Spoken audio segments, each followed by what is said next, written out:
அப்போ இந்த இடத்துல ரெண்டாவது பாயிண்ட் என்ன? முதலாவது என்ன பார்த்தோம்?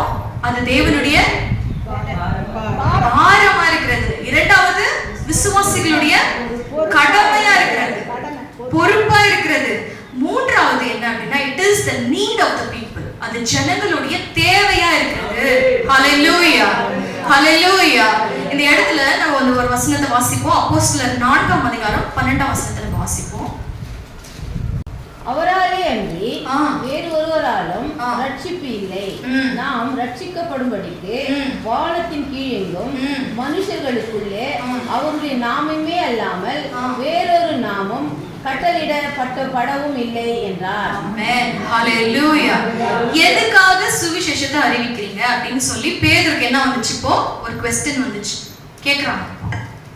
அவர் அரெஸ்ட் பண்ண என்ன பண்றாங்க? கேக்குறாங்க. இன்னைக்கு நம்மள பார்த்து ஏன் சுவிசேஷத்தை அறிவிக்கணும்? ஒருவேளை நீங்க என்ன பார்த்து கூட கேட்கலாம், நீங்க இவ்வளவு பேசுறீங்களே, அறிவிக்கணும்னு சொல்றீங்களே, கண்டிப்பா அறிவிக்கணுமா அப்படின்னா, அது ஜனங்களுடைய தேவையா இருக்கிறபடியா, அவர்கள் ரட்சிப்பு அடைவது தேவனுடைய பாரமா இருக்கிறபடியால் நாம் கண்டிப்பா என்ன பண்ணணும்? சுவிசேஷத்தை அறிவிக்கணும். அதுவும் இயேசு கிறிஸ்துவுடைய சுவிசேஷத்தை அறிவிக்கணும். ஹalleluya, அறிவிக்கணும். ஏன் அப்படின்னு சொல்லி பார்க்கும்பொழுது வசனம் சொல்லுகிறது, அப்போஸ்தலராகிய பேதுரு சொல்லுகிறார் என்னன்னா, ரட்சிப்பு ஏன் அறிவிக்கணும்? இயேசு கிறிஸ்துவை ரட்சிப்பு அவருடைய நாமமே அன்றி வேறொரு நாமத்துல ரட்சிப்பு கொடுக்கப்படவில்லை. ஹalleluya. வானத்திலும் சரி பூமியிலும் சரி எந்த இடத்திலும் ஜனங்க ரட்சிக்கப்படுவதற்கு அவருடைய நாமமே அன்றி வேறொரு நாமம் கொடுக்கப்படவில்லை. அப்போ அவருடைய நாமத்தை பெற்றிருக்கிற நாம வச்சுக்கிட்டு அப்படியே இருந்தா அந்த ஜனங்க ரட்சிக்கப்படாம போனா ஆண்டவர் யாரை கேட்பாரு? இப்போ ஆண்டவர் நம்மள நார்த் இந்தியா போக சொல்லல. பக்கத்துல சொல்லுங்க, நார்த் இந்தியா இல்ல, போயிட்டாதீங்க. பக்கத்து வீட்டுல இருக்கிறாங்க, எதிர வீட்டுல இருக்கிறாங்க, பக்கத்து ஏரியால இருக்கிறாங்க. இவ்வளோ ஏன் நம்ம சபையிலே நிறைய பேர் சுவிசேஷம் தெரியாம தான் இருக்கிறாங்க, வீட்டுல இருக்கிறாங்க. ஹalleluya, ஆமென். இதுதான் பிராக்டிகலா போயிட்டு இருக்க விஷயம். நிறைய பேர் நம்ம நிறைய ஜெபிக்கிறோம், கண்டிப்பா ஜெபிக்கணும், மற்ற இடங்களை பத்தி பேசுறோம். ஆனா இந்த இடத்துல நம்மளை சுத்தி எத்தனையோ பேர் வந்து ஆண்டவராகிய இயேசு கிறிஸ்துவை அறியாம இருக்காங்க. நான் சொன்ன மாதிரி வீட்டுல இருக்கிறவங்களே ரட்சிப்பை என்ன பண்ணாம இருக்காங்க, பெறாம இருக்காங்க. எத்தனை பேர் நீங்க உங்களோட பிள்ளைகளுக்கு காஸ்பல் சொல்லியிருக்கீங்க? ஹalleluya. நம்மளுடைய உறவினர்களுக்கு நம்ம என்ன பண்ணணும்? காஸ்பல் சொல்லணும். நம்ம பார்க்குறவங்களுக்கெல்லாம் நம்ம என்ன பண்ணணும்? சுவிசேஷத்தை அறிவிக்கணும். விடுதலையா நம்மளுடைய கொஞ்சம் கடினமா இப்போ இருக்குதான், ஆனாலும் கவர்மெண்ட் கடினமா இருக்குதுன்றதுக்காக ஆண்டவரோட கட்டளையோட வேலிடிட்டி முடிஞ்சிருச்சா? இல்ல. எது மேற்கொள்ளும்? நம்மளுடைய கட்டளை தான் ஆண்டவருடைய வார்த்தை தான் மேற்கொள்ளும். ஸ்வீட். ஆனா இதெல்லாம் எங்க தெரியுமா சொல்லிட்டு இருப்போம்? நம்ம வெறும் சபைக்குள்ளவே சொல்லிட்டு இருப்போம், ஆண்டவர் தான் ராஜா, ஆண்டவர் தான் ராஜா அப்படின்னு சொல்லுவோம். ஆனா சர்ச்சை விட்டு வெளியே போகும்போது யார் மேலே வீட்டுக்கு போகணும், சமைக்கணும், அப்படி பண்ணணும் போகவே தவிர சுவிசேஷ பாரத்தோட நம்ம என்ன பண்றதுல, மற்றவங்களோட தேவை என்ன அப்படிங்கிற நினைப்போட நம்ம என்ன பண்றதுல போறதில்ல. மிஞ்சி மற்றவங்களோட தேவைகளை குறித்து நம்ம நினைக்கிறோம்னா எதை நினைப்போம் தெரியுமா?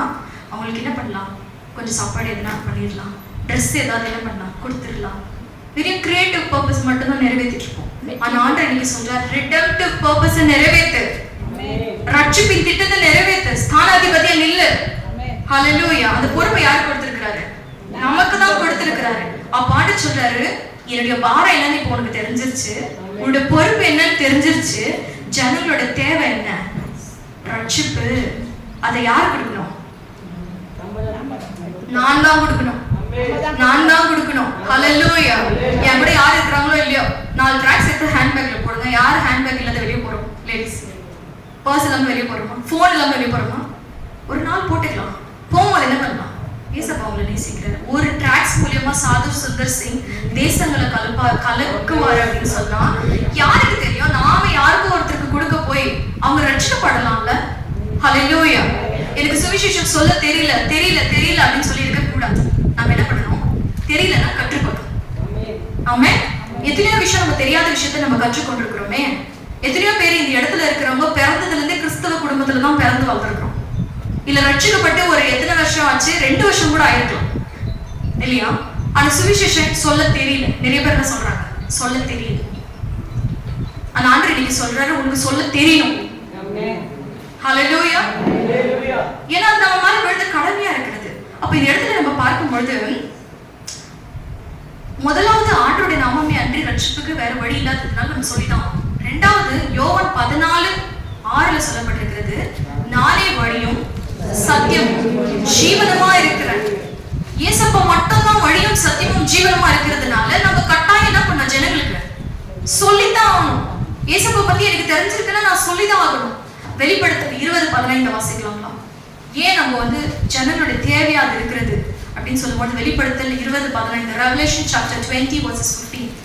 ஜீவ புத்தகத்திலே எழுதப்பட்டவனாக காணப்படாதவன் எவனோ அவன் அக்கினி கடலிலே தள்ளப்பட்டான். ஹல்லேலூயா. நீங்களும் நானும் ஒருத்தருக்கு சுவிசேஷம் சொல்லலைன்னா அவங்களோட பேர் என்ன பண்ணாது, பரலோகத்துல எழுதப்படாது. எழுதப்படலைன்னா அவங்க எங்க போவாங்க? அதுக்கு யார் பொறுப்பு?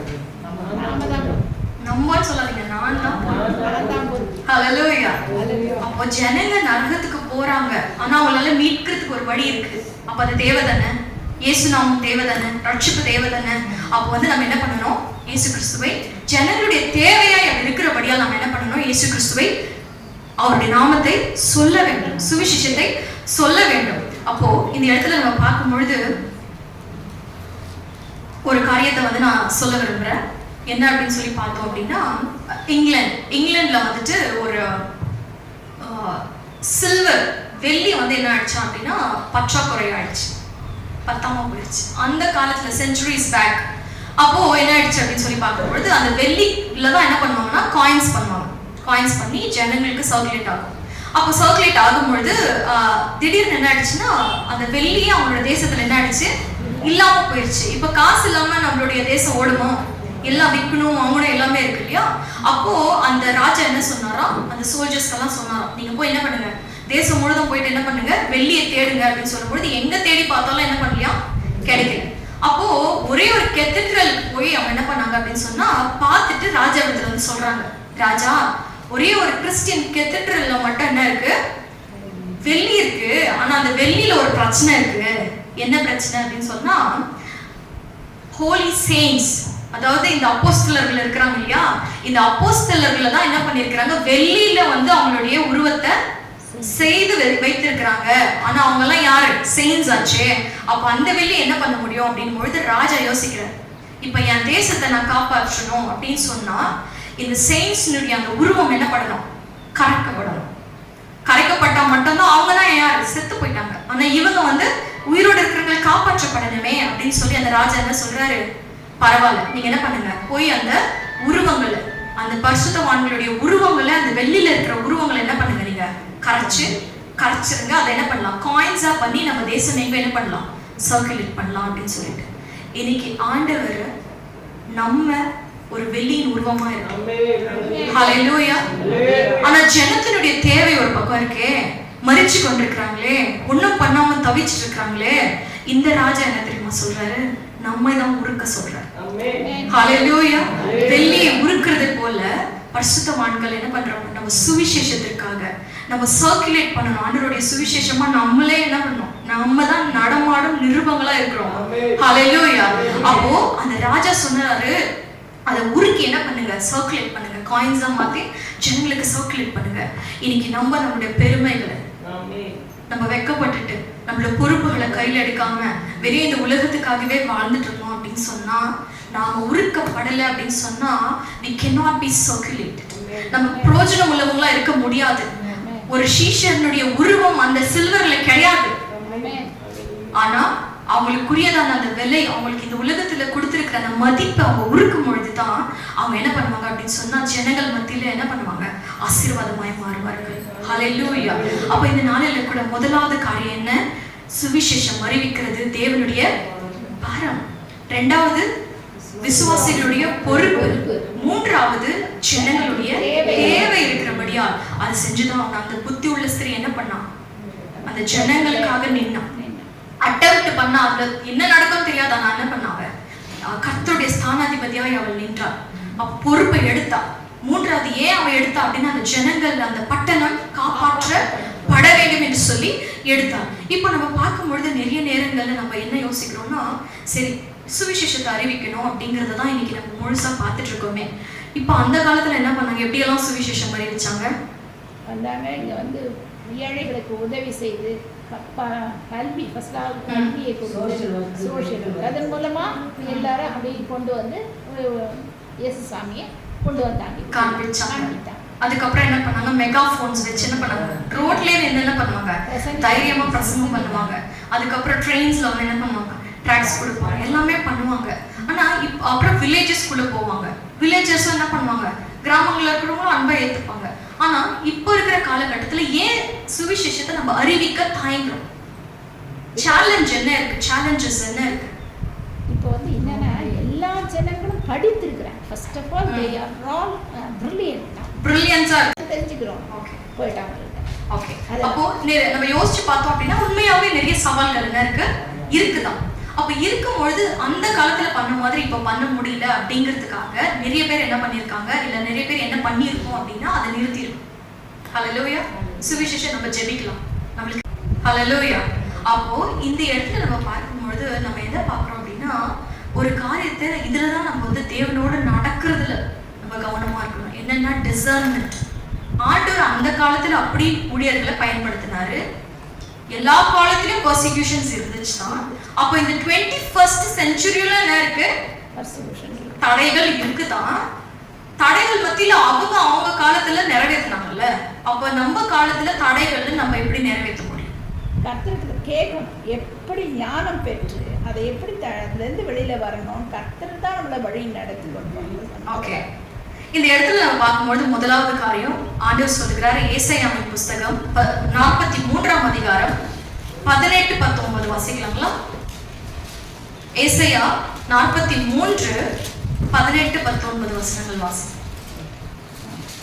முந்தினவைகளை நினைக்க வேண்டாம், பூர்வமானவைகளை சிந்திக்க வேண்டாம். இதோ நான் புதிய காரியத்தை எல்லாரும் சொல்லுங்க, புதிய காரியத்தை இப்பொழுதே அது தோன்றும், நீங்கள் அதை அறியீர்களா? நான் வனாந்தரத்திலே வழியையும் அவாந்தர வெளியிலே ஆறுகளையும் உண்டாக்குவேன். ஆமென். ஹல்லேலூயா. ஆண்டவர் சொல்றாரு, பூர்வமானதை என்ன பண்ணாதீங்க. பூர்வத்துல யார் கிரியை செஞ்சது? ஆண்டவர் தான் கிரியை செஞ்சாரு. ஆனா என்ன சொல்றாரு, பழைய நேம் பண்ணிட்டு இருக்காது, பேசிட்டு இருக்காது, நினைச்சிட்டு இருக்காது, அப்படியெல்லாம் இல்லையே என்ன பண்ணாத சொல்லாத, நான் புதிய காரியத்தை செய்வேன். New thing. ஹல்லேலூயா. 21st செஞ்சுரிக்கு ஏத்த மாதிரி புதிய காரியத்தை செய்வேன். அது இப்பொழுதே தோன்றும், அது ஆல்ரெடி தோன்றிடுச்சு. ஹல்லேலூயா. ஆண்டவர் சொல்றார், வனாந்தரத்துல நான் என்ன பண்ணுவேன், வழியை உண்டு பண்ணுவேன். இப்ப சுவிசேஷம் அறிவிக்கிறதுக்கு வழி இல்லைன்னு சொல்றோம். ஆண்டவர் சொல்றார், நான் வழியை உண்டு பண்ணுவேன். ஹல்லேலூயா. அது எப்படி பண்றாருன்றத நாம என்ன டிசர்ன் பண்ணணும், ஆண்டவர் கிட்ட என்ன பண்ணணும், கேட்கணும். ரெண்டாவது ஆண்டவர் சொல்றாரு, அப்போ புதிய காரியத்தை பண்றேன்னு சொல்றாரு. புலம்பல் 3:22-23 வாசிக்கலாங்களா குயிக்கா? Lamentations 3:22-23.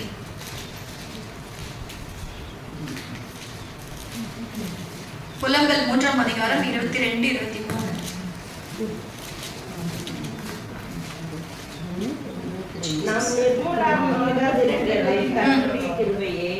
அவருடைய இரக்கங்களுக்கு முடிவில்லை, அவைகள் காலைதோறும் புதியவைகள். ஓகே, போதும். காலைதோறும் அவருடைய கிருபைகள் காலைதோறும் புதியவைகள். இன்னைக்கு நான் சுவிசேஷம் அறிவிக்கணும் அப்படின்னு நான் ஆண்டவர்கிட்ட கேட்கிறேன் அப்படின்னு சொன்னா, அன்னைக்கு வேண்டிய கிருபை, புது கிருபை ஆண்டவர் என்ன பண்ணுவாரு? நிறைய பேர் சொல்லியிருக்கு, நீங்க கேள்விப்பட்டிருக்கலாம். அப்போ பழைய கிருபை என்னாச்சு? அந்த காலத்துல ஆண்டவர் கொடுத்தாரு. ஆனா இந்த நாள்ல ஏசப்பாக்கு தெரியும், ஆண்டவருக்கு தெரியும் நமக்கு புது கிருபை தேவைன்னு அவருக்கு தெரியும். அதுதான் ஏற்கனவே புலம்பல்ல கொடுத்துட்டாரு, நான் உனக்கு புதிய கிருபை தருவேன் அப்படின்னு சொல்லி. ஹல்லேலூயா. அப்ப யார் பெறாம இருக்கோம்?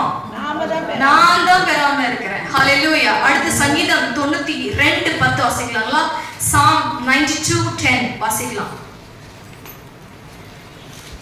என் கொம்பை காண்டாமிருகத்தின் கொம்பை போல உயர்த்துவீர், புது எண்ணெயால் அபிஷேகம் பண்ணப்படும். புது எண்ணெயால் அபிஷேகம், நியூ அனாயிண்டிங். அது சொல்ல new thing, new grace, new oil. Hallelujah. Fresh anointing. அது சொல்ல புதிய அபிஷேகம்.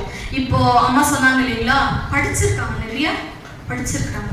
அந்த பேதுருவும் யோவானும் பார்த்து என்ன சொன்னாங்க, அப்போஸ்தலர் அந்த ஆதி திருச்சபையில, இவங்க கல்வி அறிவு இல்லாதவங்களாச்சே, எப்படி இவங்க இப்படி பேசுறாங்க?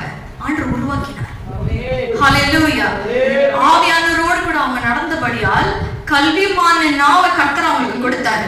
நான் படிக்கல, எனக்கு தெரியாது அப்படியெல்லாம் யாரும் சொல்ல முடியாது. ஹalleluya. அப்ப ஏன் ஆண்டவர் இந்த புதுவிதமாய் கர்த்தர் செயல்பட தொடங்கி இருக்கிறார்.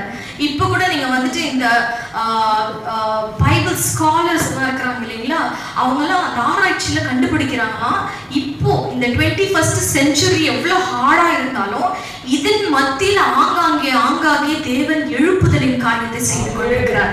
ஹalleluya, ஹalleluya. இப்போ ஆண்டி கூட ஜெபம் பண்ணாங்க, நம்ம ஒரு எழுப்புதலுக்காக நம்ம ஜெபிக்கணும் அப்படின்னு சொல்லிட்டு. நான் சொல்ற ஆண்டவர் ஏற்கனவே எழுப்புதலை தொடங்கிட்டார். ஆமென். அந்த எழுப்புதல்ல இணைக்கும்படி தான் இன்னைக்கு உங்ககிட்ட பேசிட்டு இருக்கிறாரு. ஹalleluya. அடுத்து சொல்ல புத்தி உள்ள ஸ்ரீதானி, வீட்டை கட்டுறது மாத்திரம் இல்ல, நீ பட்டணத்தையும் கட்டணும். ஹalleluya. அடுத்தபடியா நம்ம ஒரு சில காரியங்களை நான் குயிக்கா சொல்லி முடிக்கிறேன். பில் பிரைட் அப்படிங்கிறதான ஒரு அதாவது கேம்பஸ் க்ரூசைட் ஃபார் கிரைஸ்ட், இது எல்லாருக்குமே தெரியும். இதனுடைய ஃபவுண்டர் தான் யார் அப்படின்னா பில் பிரைட். அவருடைய இதய துடிப்பு அவருக்கு நெருப்பு போல எரிஞ்சிட்டு இருந்தது என்ன தெரியுங்களா? Soul winning at any time at any cost. Hallelujah. எந்த நேரத்திலும் எந்த சமயத்திலும் எந்த காரணத்துக்கும் நான் என்ன பண்ணுவேன் அப்படின்னு சொன்னா, அவரோட துடிப்பு என்னவா இருந்துச்சுன்னா ஆத்ம ஆதாயம் செய்வது. ஹalleluya. இது நம்ம ஆண்டவருடைய ஆவியை பெற்றிருப்போம் அப்படின்னு சொன்னா இன்னைக்கு நம்மளுடைய துடிப்பு கூட இப்படிதான் மாறும். ஹalleluya. அப்புறம் நம்ம பார்க்கும்பொழுது நம்ம இந்த காரியத்தை செய்ய முடியாது, இந்த சிச்சுவேஷன் இது சூட்டபிள் கிடையாது, சுவிசேஷம் அறிவிக்கிறதுக்கு இந்த இந்த இந்த காலகட்டம் வந்து சூட் ஆகாது, அப்படியெல்லாம் நம்ம என்ன பண்ண முடியாது, சொல்லவே முடியாது. எந்த காலத்திலும் அவர் கிரியை செய்ய முடியும், எந்த சூழ்நிலையிலும் அவர் கிரியை செய்ய முடியும். எந்த மனிதனும் கடினமானவன் அல்ல. ஹalleluya. தேவன் தொடுவதற்கு எந்த மனிதனும் கடினமானவன் அல்ல. அப்ப நம்ம எல்லா காலத்திலும் வசனம் சொல்லுகிறது, 1 தீமோத்தேயு 4ஆம் அதிகாரத்துல வசனம் சொல்லுகிறது, சமயம் வாய்த்தாலும் வாய்க்காவிட்டாலும் சுவிசேஷத்தை அறிவி. ஏன் அறிவிக்கணும்? நீ அறிவிக்கல அப்படின்னு சொன்னா பின்னாடி யார் வராங்களா? ஃபால்ஸ் டீச்சர்ஸ், பொய்யா வசனத்தை சொல்றவங்க வந்துட்டு இருக்காங்க. அப்ப நீ சொல்ல தவறினா அவங்க எதுல மாட்டிப்பாங்க? பொய்யான உபதேசங்கள்ல மாற்றிப்பாங்க. அப்ப நீங்களும் நானும் இன்னைக்கு வாயை திறக்கணும். ஹalleluya. சுவிசேஷ ஊழியத்துக்கு போகணும். ஹalleluya.